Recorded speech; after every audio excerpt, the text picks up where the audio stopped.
Alors, enfin, je vais répondre pour nous, non. Euh, j'ai compris récemment que l'actionnaire, son rôle principal, c'était de changer le patron.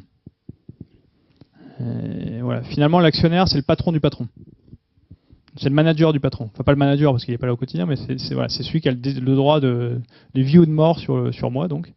Et c'est quand même son rôle principal. C'est-à-dire que et c'est pareil dans le. Enfin, c'est un grand principe que j'ai compris récemment de subsidiarité. Et c'est vrai aussi pour les actionnaires par rapport au patron, quoi. C'est-à-dire qu'il y a un moment donné où celui qui gère la boîte, celui qui a la vision, c'est le boss. D'accord.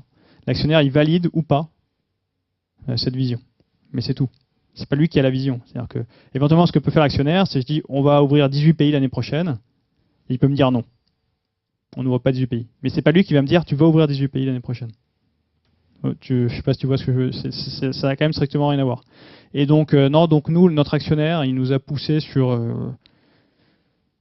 Après, il nous a poussé sur des décisions capitalistiques. Donc, la dernière augmentation de capital, c'est notre actionnaire qui nous a dit là, les gars, moi, on va prendre du cash ailleurs parce que pour se développer plus vite, pour etc. Je veux qu'on lève de l'argent. Nous, c'était pas forcément notre décision. En fait, c'était super qu'on l'ait fait.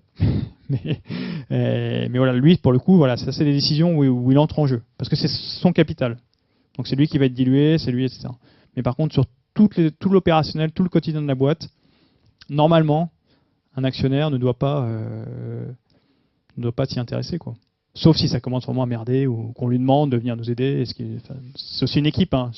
Il faut aussi voir ces actionnaires comme potentiellement une équipe sur lequel on peut leverager pour nous aider sur certaines parties, trouver des fonds ou recruter des personnes high level ou des choses comme ça, quoi. Mais voilà, donc je sais pas si c'est clair, mais en gros le board, enfin les actionnaires sont vraiment là pour juste pour les grandes décisions stratégiques et la décision par rapport au patron.